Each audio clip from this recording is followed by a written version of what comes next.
je vais vous parler d'un sujet qui m'a un peu fait marrer cette année, parce que j'ai toujours un sujet de conf à Demo.js qui est un peu borderline, on va dire.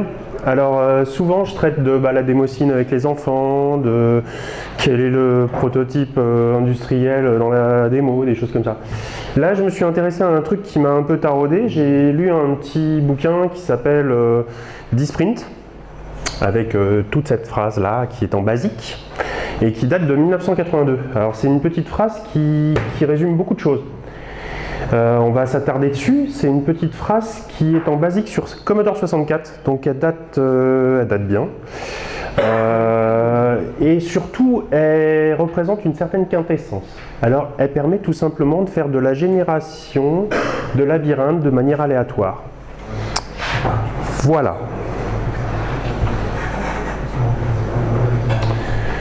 Alors, le sommaire, c'est quoi? On va faire un back to the roots, j'essaie de le mettre à chaque fois. Donc, on fait un petit bond en arrière, on va se remettre dans le C64. Après, je vais vous expliquer la révélation que j'ai eue, mais bon, je ne suis pas le seul, il y en a eu plein avant moi. Après, je me suis fixé un petit challenge, ça c'est un peu Demoscene Spirit. Après, j'étais dans une stase parce que je me suis retrouvé avec des petites contraintes. Après, j'ai trouvé la voie, parce que j'ai réussi à élucider le mystère. Et j'ai trouvé le zen du Disprint. Voilà, alors j'espère que vous l'aurez. Parce qu'il y a plein de portages à faire. Alors, le Disprint avec le caractère qui est à 205 avec un random et qui va en GoToDis, c'est une ligne de basique qui est très particulière. Alors pourquoi? Parce que, comme je vous disais, elle a été connue sur le C64 qui est là et qui avait un écran comme ça, pour ceux qui ne connaissent pas. Donc ça se voit peut-être pas trop, mais c'était de la ligne de caractère, on saisissait et on faisait un run. Donc, le Disprint, il a plusieurs choses. On va voir ce que c'est. Je vais vous l'expliquer et je vais vous le démontrer après. C'est un basique, donc c'est un langage tout simple, accessible à toute personne. C'est un one-liner, ça veut dire que sur la ligne, on a tout le programme. Donc ça, c'est une caractéristique qu'on retrouve sur plein de langages de programmation qui permet de pousser aux limites de la machine, je dirais, la syntaxe et essayer de la minimaliser. Ce qui est moins lisible pour un être humain, si on prenait un code source complet sur une seule ligne, mais qui en fin de compte est très compréhensible pour la machine. Donc minimalisme, beauté du code. On a un labyrinthe qui va se créer. Alors c'est de la complexité, un renouveau permanent, puisqu'il génère aléatoirement, et une remise en question. Parce que le thème du labyrinthe, c'est les gens qui ont un fil d'Ariane et qui essaient de s'en sortir. C'est des boucles infinies, parce qu'en fin de compte, vous avez vu le goto, et hop, on va réitérer à l'infini. Donc on a une temporalité, mais qui est intemporelle, là, puisqu'elle ne s'arrête pas, si on ne fait pas un escape. On a une spécificité qui est propre au basique, parce que le goto, ça a été un peu, même beaucoup débattu au niveau des langages de programmation, et surtout au niveau du basique. Et on a une étiquette, parce qu'en fin de compte, l'étiquette, ça sera le 10. On verra après. Et on a une notion qui est très importante que je vous balayerai un peu, c'est le screensaver. Parce qu'en fin de compte, à l'époque, on s'amusait à faire ça, mais en même temps, on générait un screensaver. Puisqu'il est aléatoire, il se refresh tout le temps, et en plus, il crée du mouvement et du rythme.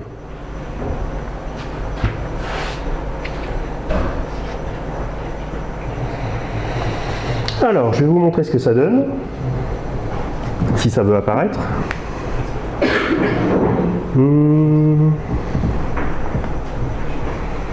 Je ne peux pas. Alors, voilà. Donc ce qui se passe, c'est que j'ai un C64 qui est émulé. Non, ça se voit pas. Là par contre, je comprends pas pourquoi je vais arrêter mon diaporama en fin de compte, parce que je ne vois pas pourquoi c'est pas partagé.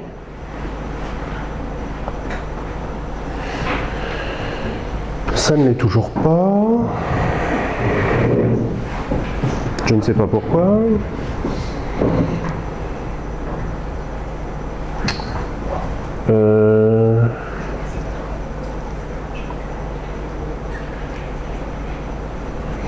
Alors j'ai un souci, ça s'est pas dupliqué, ça s'est étendu. Et là ça ne fait plus rien, super.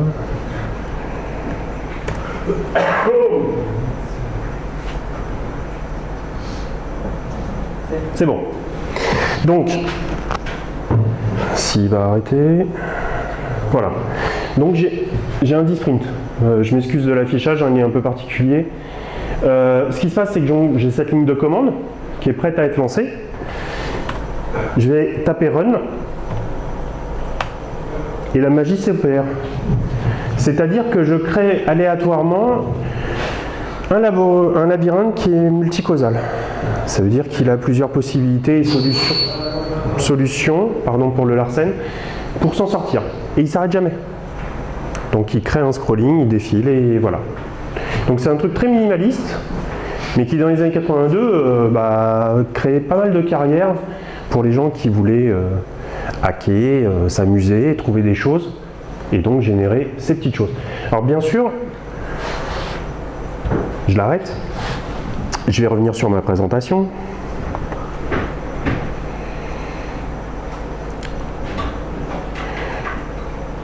Alors, j'en étais où? J'en étais là. Donc ça, j'en avais parlé, je vais la laisser comme ça, si ça ne vous gêne pas. Et donc ce qui se passe, c'est je génère mon labyrinthe. Donc comme je dis, pour beaucoup de commodoriens, c'était une petite boîte de Pandore, parce qu'ils s'amusaient à faire ça. Et surtout, ils pouvaient changer les caractères. Parce que là, en fin de compte, ce qui se passe, c'est qu'on joue, et on va expliquer les lignes de commande, enfin la ligne de commande, mais ils jouent sur 2 caractères. Donc je vais revenir déjà sur une notion qui est le basique. Tout simplement, le 10. Le 10 qui est là, puisque moi je l'ai ici, hein, la ligne, c'est tout simplement la première ligne du programme d'un basique. Et cette numérotation, elle est devenue obsolète dans beaucoup de basiques actuels, comme VBNet, des choses comme ça, parce qu'ils s'en sont éloignés du fait qu'il n'y ait plus de GoTo, etc. Mais c'est vrai qu'à l'époque, c'était assez pratique. Et surtout, ça permettait de jouer avec les GoTo. Et on va le voir pourquoi. Donc c'est une étiquette. Après, on a quoi? On a le print. Le print, c'est tout simplement l'affichage du caractère. Donc ça, bon, tout le monde sait ce que c'est. On va afficher une lettre par rapport à un jeu de caractères. Donc l'encodage des caractères sur le C64, c'était ça. Ce qui se passe, c'est que tout ce qui appartient à ce charset, il va pouvoir être utilisé.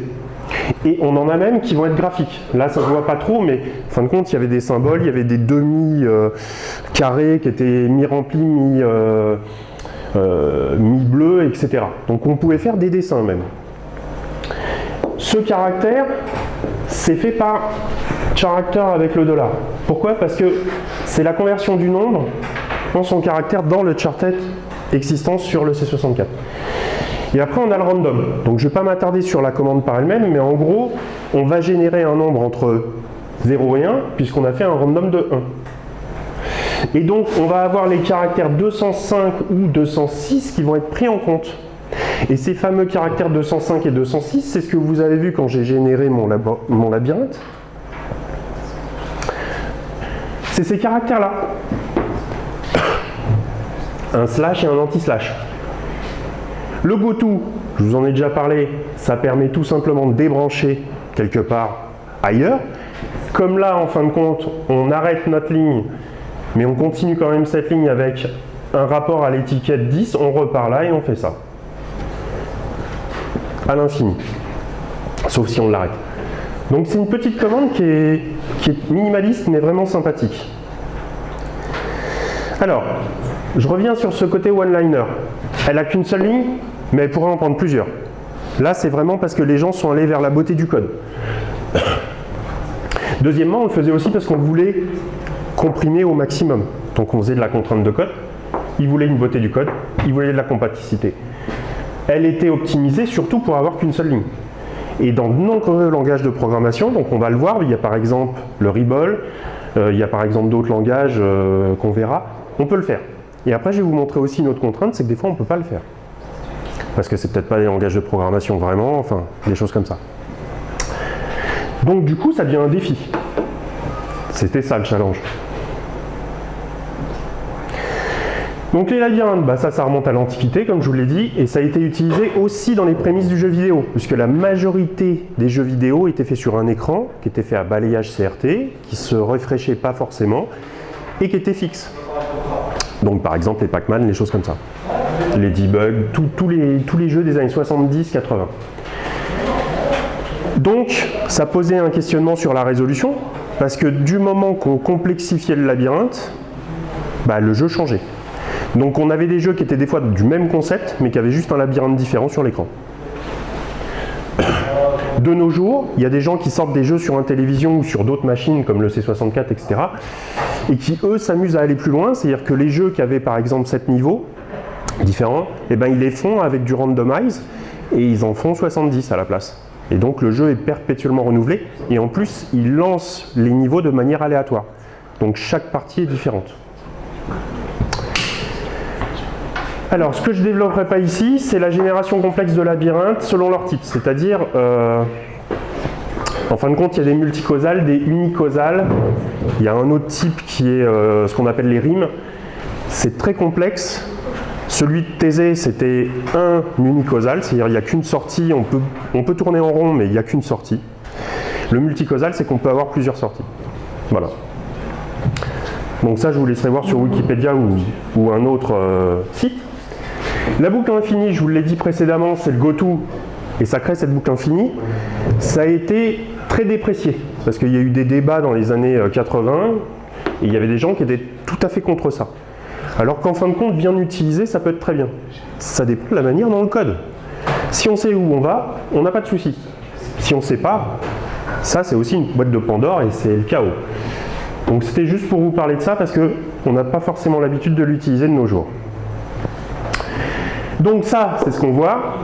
Là, je l'ai arrêté. Et ce qu'on voit, c'est que c'est un screensaver en fin de compte. Parce que si je le laisse tourner, ce qu'il faut voir à l'époque, c'est qu'il y avait une contrainte.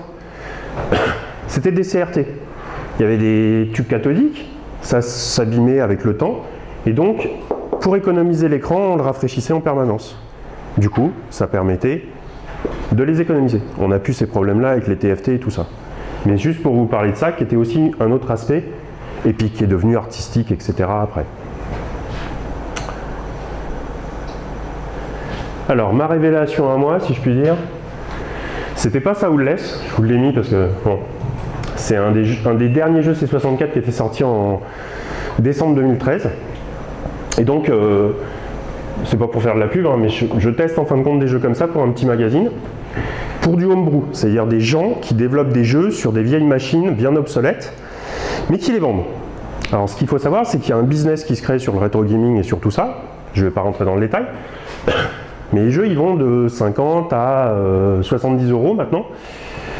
Les jeux de cet éditeur, ils ne sont pas chers. Parce qu'on peut les acheter à, je dirais, je crois, dans les 2-3 livres, parce que c'est anglais, pour les versions dématérialisées. Donc il ne faut pas oublier que l'émulateur, c'est le futur de la machine, puisque petit à petit, l'obsolescence est là.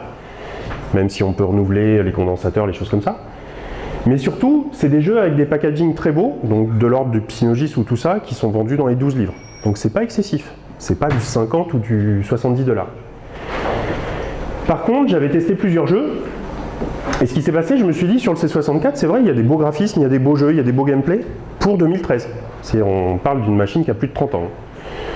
Et je me suis dit, bah, je lis le D-Sprint, c'est intéressant, j'ai envie d'en faire un, je me le fais sur mon iPhone, en fin de compte, en émulation. Je me dis, c'est sympa, je le refais sur mon vrai C64 que je ressors.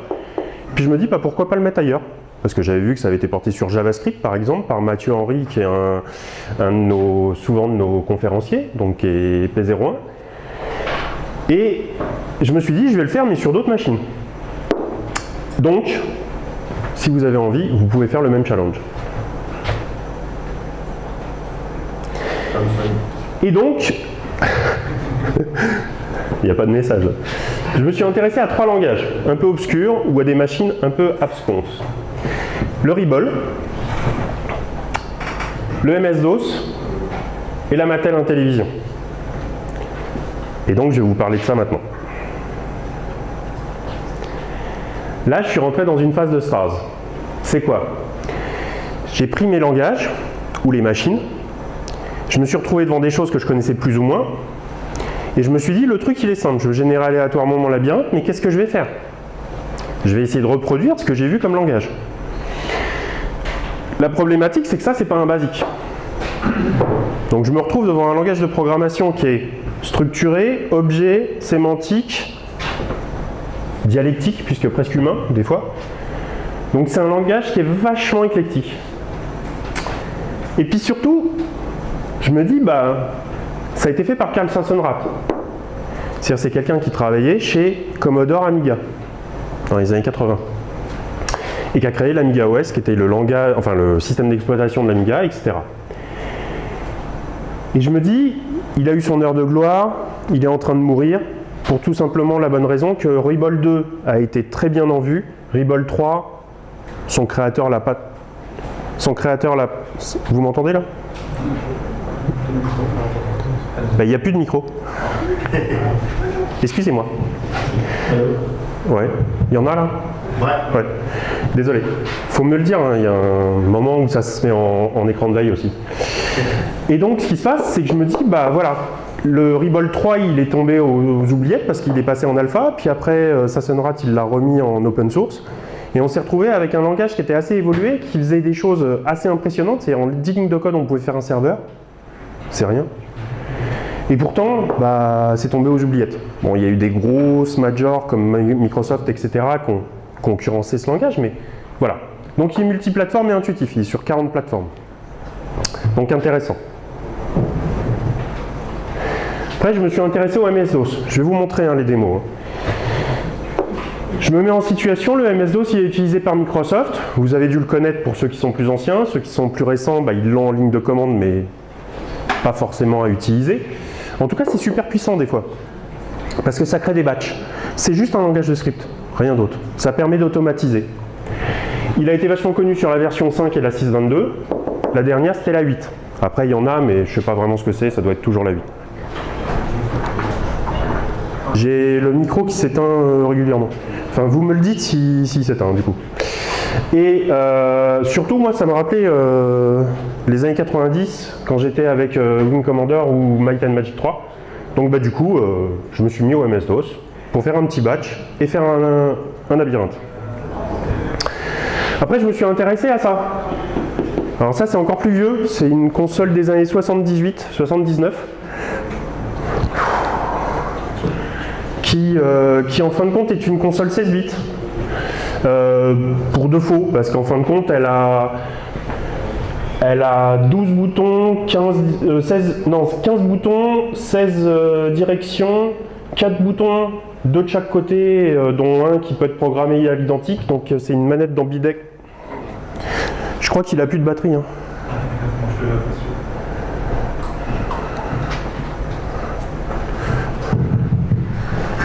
C'est les aléas du direct. Tu peux pas prendre notre micro? Si, je peux, mais c'est pour enregistrer là. Donc. Ouais. Vous m'entendez? Mais tu peux mettre plus fort? Ouais. C'est bon? Tu m'entends pas? Je prends celui-là? Hein? Tu as pris celui-là, Alex, là? Oui? Il a pris un. Non? Ouais?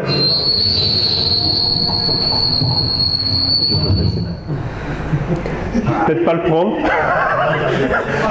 moi qui étais comme un connard à côté de l'ancien. Ouais, tu crois? Parce que j'ai un micro-cravate aussi. Vous m'entendez là? Ouais.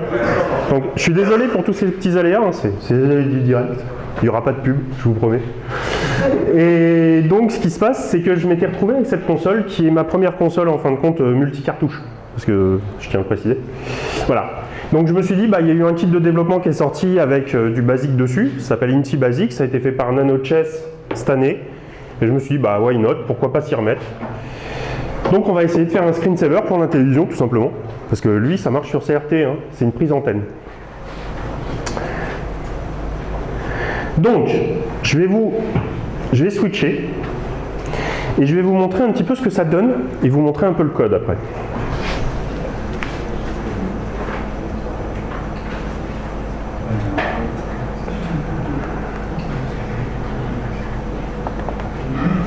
On commence avec Ribol, dont j'ouvre la ligne de commande. Ce qui se passe, c'est que je vais lancer mon script avec un do, parce que c'est comme ça dans Ribol.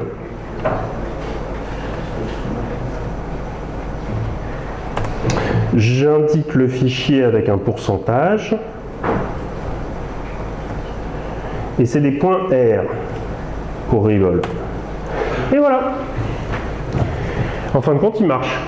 Alors, je suis d'accord, il marche peut-être pas comme je voudrais, ça veut dire il n'est pas aussi proche que ce qu'il y avait sur le C64, mais là je suis adapté à la console de Ribble. Et il le fait, et indéfiniment. Et surtout l'intérêt, c'est que je peux l'arrêter. Parce que je vais vous montrer la même chose sur Ribble 3, mais il ne marchera pas de la même façon, au niveau de sa fin.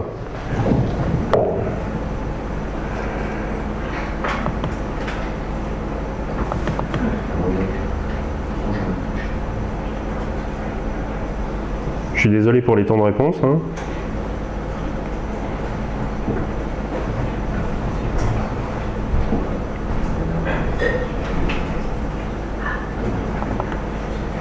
Donc le Ribble 3, en fin de compte, ça va être la même chose que le Ribble 2. La seule chose, c'est comme c'est une version alpha, elle n'a pas dû être finalisée. Et la chose avec laquelle on se retrouve, c'est quelque chose dont on ne peut pas sortir. C'est-à-dire que si je suis sur celui-là, je fais un échappe, j'en sors, c'est fini, il s'arrête. Ce qui est quand même pas mal. Alors que sur Ribble 3, je me suis rendu compte qu'on ne pouvait pas. Alors je m'excuse, j'ai beaucoup de sous-répertoire. Hein. On a eu beaucoup de démos JS. Alors mon Ribble 3, c'est une alpha, il est là. Il change de console, parce qu'il n'a pas été finalisé. Je fais mon do avec mon labière. Il génère. Déjà, il est plus rapide. Mais surtout, si j'appuie sur la commande échappe, il part jamais. J'ai qu'un seul moyen, ouais, c'est soit CTRL-C, soit je le shoot. Donc je le shoot. Ça, c'était Ribble. Je vous montre le code. Là, je vous l'expand. En fin de compte, j'ai créé un loop. J'ai fait une boucle de... Ah non, je me suis trompé, excusez-moi. J'ai fait... c'est là. C'est du Ribble, donc on est obligé de le déclarer avec du Ribble en haut. On met des commentaires si on a envie. Tout ce qui est probe, c'est ce qui va s'afficher à l'écran. Je génère un booléen très facilement en faisant les 2 caractères que je veux. Et j'ai une boucle qui s'appelle le forever. Donc le forever me permet en fin de compte de randomiser ça. Voilà. Tout ce qui est là, je vous explique, c'est la même chose, mais fait d'une autre façon. Mais ce qui est sûr, c'est que là, je l'ai optimisé. Donc ça, c'est pour vous montrer la puissance du langage à la fin, quand on n'a plus qu'une seule ligne. Parce qu'au final, j'ai le booléen qui est en forever et c'est tout. D'accord ? Après,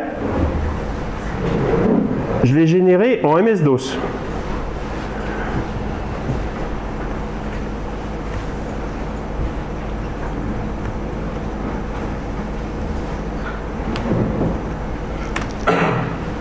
Et voilà. Il se fait aussi. C'est un peu bizarre, il est un peu plus écrasé, enfin, etc. En tout cas, il marche. Et il se fait par ligne. Parce que, en fin de compte, j'ai une contrainte. J'ai même 2 contraintes sur le MS-DOS. Premièrement, c'est un langage qui n'est pas fait pour ça. Deuxièmement, j'ai un problème avec le randomize. Je vous explique. J'ai réussi à faire ça assez vite. Je ne me suis pas trop pris la tête. Alors on ne peut pas le faire en one-liner déjà. La deuxième chose, c'est que j'ai 80 caractères à l'écran. Ils sont là. Le problème, c'est que je suis obligé de les reprendre un par un. Et l'autre chose qui se passe et qui est gênante, c'est que j'arrive pas à randomiser à chaque fois. Parce qu'à la rigueur, ça, j'aurais peut-être pu l'optimiser, j'ai pas eu le temps. Mais ça, par contre, j'ai pas pu l'optimiser. Pour une simple raison, c'est que le random, qui est une variable d'environnement de mon batch, quand je le lance, elle est exécutée qu'une fois dans le batch. Donc si j'ai un caractère sur 65 000, enfin un numéro, il va me dire le 105, bah c'est le 105 pour tout le temps. Donc je ne génère que le même caractère tout le temps. C'est-à-dire que si je veux choisir un 0 ou 1 pour afficher ça ou ça, je ne peux pas. Pourtant, j'ai bien un booléen à l'origine. Mais il ne voudra pas parce qu'il me prendra toujours un random identique. Donc la seule astuce que j'ai eue et qui fait que c'est plus un one-liner et c'est plus un seul programme, c'est que je refais un petit bat qui lui va rappeler le random à chaque fois en d'environnement. Donc là on arrive dans du trick, mais ça marche. Par contre le MS-DOS c'est pas fait pour programmer en gros, c'est fait pour gérer des fichiers à l'origine. Donc on comprend pourquoi. Par contre si vous avez des solutions sur ces langages là, je suis preneur. Et il y a le dernier, qui est la vieille machine qui s'appelle la Mattel Intellivision, et qui donne ça. Donc ça y est, là on l'a le screensaver, bon il n'est pas très beau, mais... Alors ce qui se passe, c'est que la Mattel Intellivision, elle a plein de contraintes techniques, vu qu'elle est un peu plus basique et un peu plus ancienne. Premièrement, elle n'a que 12 lignes affichables. Elle a des bordures sur les écrans. On ne peut pas y jouer. On peut jouer en couleur, c'est tout. Elle a 200 caractères affichables, ce que vous voyez. L'autre chose, c'est qu'elle est vachement bien, puisqu'elle a ces 200 caractères. Mais elle se fait par balayage. Donc comme c'est un canon à électrons, bah, il balaye comme ça, tout le temps. Et il fait ligne par ligne. Et donc la contrainte, c'est que je ne peux pas continuer à afficher comme ça, comme ça, comme ça, je ne peux pas. Parce qu'il faudrait que je refasse du reverse, au niveau du scrolling, mais il faudrait que je stocke ces données-là. Et ces données-là, en fin de compte, sur la Mattel, on a la possibilité de stocker que 8 lignes. Donc je vais restreindre encore mon écran. Donc soit j'ai un choix, je fais ça et je réaffiche dessus, ce qui fait un screensaver parce que c'est toujours l'optique de faire un labyrinthe aléatoire qui va bouger. Soit j'efface l'écran à chaque refresh, c'est-à-dire quand les 240 caractères sont affichés, je repars à 0 et ça se refait. C'est au choix. Après, il y aurait des astuces pour refaire un scrolling, mais ça devient beaucoup plus compliqué. D'accord? Donc, je vais l'arrêter, hein, parce que ça bouffe de la ressource. Et donc, ce qui se passe, c'est que j'ai ça comme code. Et ce code, c'est pas mal. Parce que je vais de 0 à 239, parce que j'ai 240 caractères, je commence à 0, voilà, c'est normal. J'attends parce que je veux que le refresh se fasse pas trop vite, donc je fais un cycle.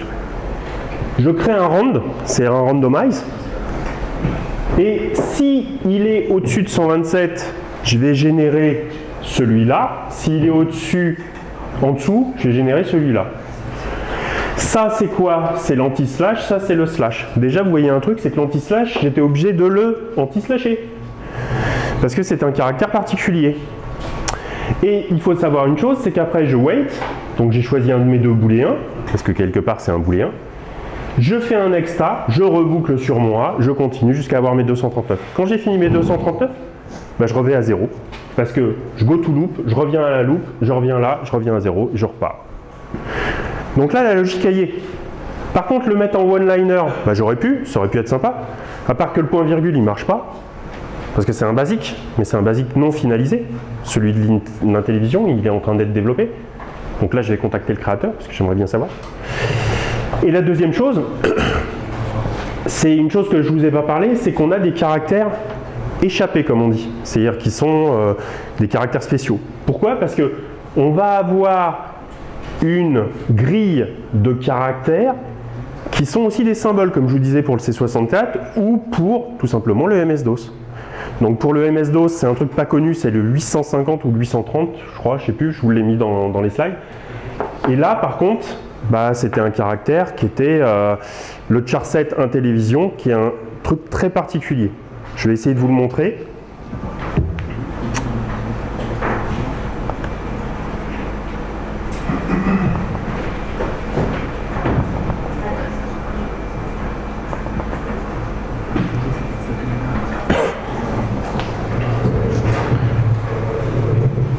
Voilà. Donc vous voyez, en fin de compte, on peut avoir des caractères normaux, c'est-à-dire les caractères ASCII, mais on va avoir toute une palette, ce qu'on retrouvait dans le PET, qui était l'ancêtre du C64, des choses comme ça, et qui était réutilisé dans le C64, et voilà. De nos jours, c'est plus vraiment comme ça, puisqu'on a des bibliothèques de fontes, etc. pour les logiciels, mais ça ressemblait à ça. Puisqu'en fin de compte, ils n'avaient pas de caractère affichable, c'était directement en ROM pour eux. Donc du coup, moi je m'étais intéressé à quoi? Je m'étais intéressé à celui-là et à celui-là. J'ai pas le bras assez long. Mais j'aurais pu m'intéresser à faire comme ça. Et si on fait un screensaver comme ça, là on arrive sur presque de l'art.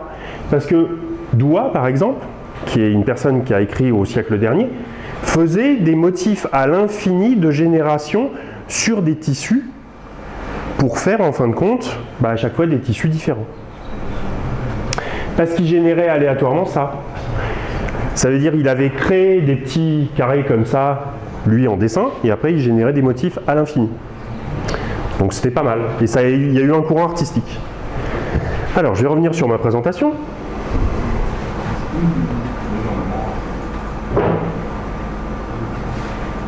Si j'y arrive. Alors, pour revenir à la voie du labyrinthe, c'est quoi? Le chemin, il a été pas trop problématique sur Rebol. Le one-liner, il est possible sur le R2. Par contre, sur R3, il a bien marché, mais je peux plus sortir, vous savez. Donc en fin de compte, je suis obligé de rajouter une commande pour pouvoir sortir si j'ai envie. Donc du coup, je suis plus en one-liner vraiment. Et à tester sur RAID, parce que l'évolution de Rebol, normalement, ce serait RAID, qui serait multiplateforme, multicompilation, et qui prendrait les avantages de Rebol tout en ayant d'autres avantages. Il y aurait un serveur intégré, des choses comme ça. Donc on verra peut-être une prochaine fois, mais peut-être pas sur les labyrinthes. Le MS-DOS, lui, il pose peu de problèmes à coder au départ. Par contre, il en a un, c'est le random. Puis il en a un autre, c'est qu'il est super, il n'est pas condensé, quoi. Il n'est pas en one-liner, ça c'est sûr. Donc c'est ce que j'ai rappelé là. Mais en gros, on l'a hacké le truc là. La Mattel, elle pose deux problèmes majeurs. C'était quoi? C'est la limite de la machine avec l'écran et le scrolling continu de l'écran. Ce que je vous ai montré. Après, on peut s'amuser à essayer de déplacer l'écran. Par contre, il faut vraiment sauvegarder les positions de ce qu'on a trouvé. On ne peut pas faire de la génération aléatoire tout le temps. Du coup, ça devient compliqué.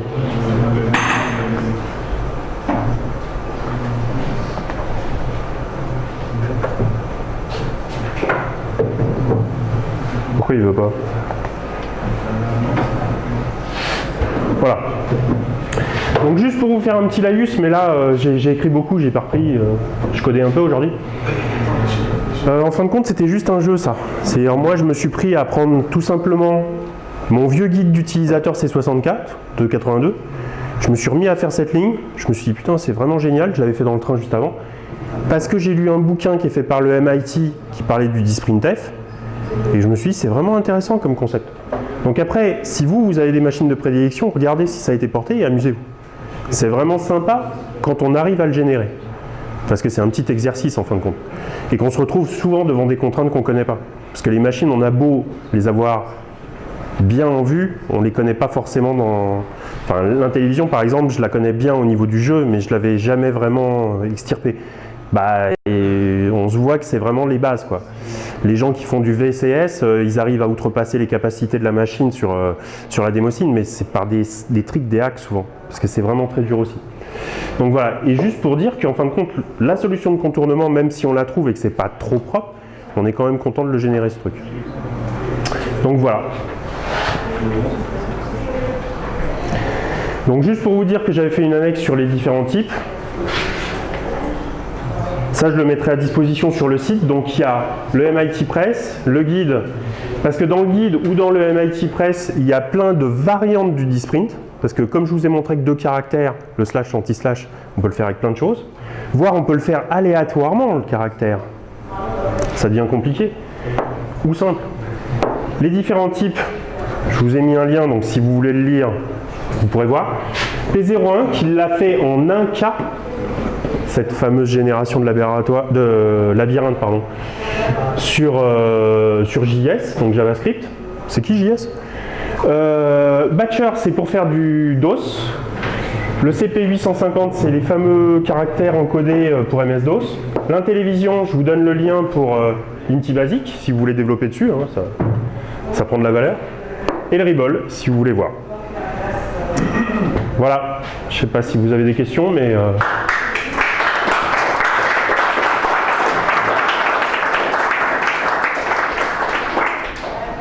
Mais j'ai tenu mes 45 minutes.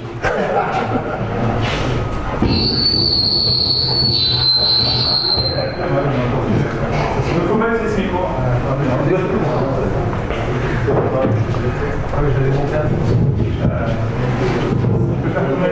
C'est bon là, vous m'entendez? Ouais. Je sais pas si vous avez des questions. Sinon, bah, ouais. Une petite question, c'était sur le code de la Mattel. Ouais. Tu avais mis des weights un peu Ouais. chaque ligne. Pourquoi? Alors je m'explique. La Mattel, en fin de compte, c'est une console qui est refreshée en PAL ou en NTSC. Donc elle est en 50 Hz en NTSC, 60 Hz en PAL. Moi je la teste sur une PAL. Non, c'est ça, hein, c'est ça. Normalement c'est ça, je pense. Hein. Je me trompe peut-être, mais je pense. Sinon, m'y accoupe pas. Et ce qui se passe, si tu veux, c'est qu'au niveau de l'Inti Basic qui a été développé, normalement, une Mattel, pour te dire un hack que j'ai découvert, c'est qu'elle avait un écran Mattel tout pourri, avec 8 couleurs, parce qu'elle a que 8 couleurs. Et dessus, il y avait écrit Mattel Electronics, le titre du jeu, et puis encore des petits trucs, et puis voilà.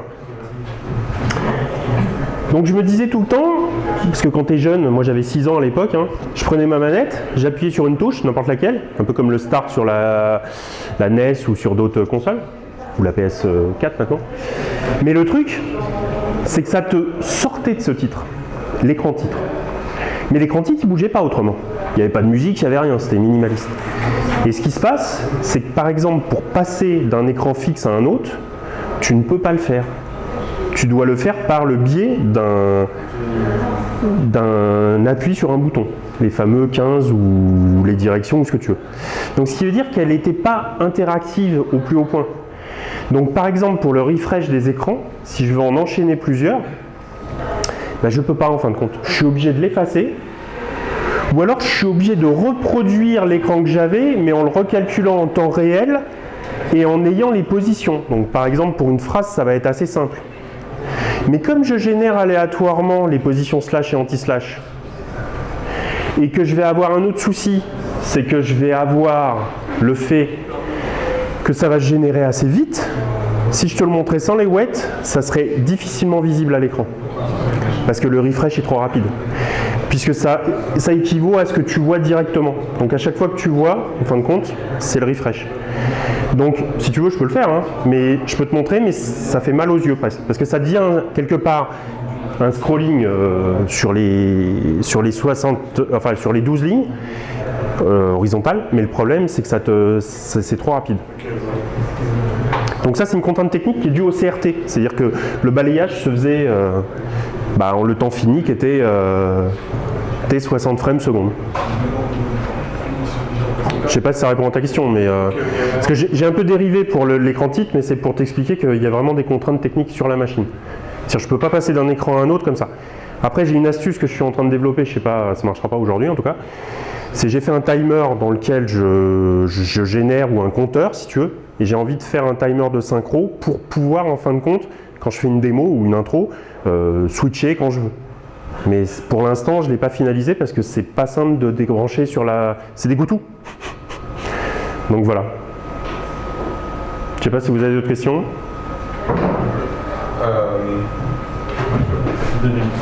Il a la voix qui porte. Hein. Dans ton premier code en basique, tu as mis 255.5 plus RND de 1. Pourquoi tu n'as pas fait 205 plus RND de 2, ce qui te fait gagner 2 caractères?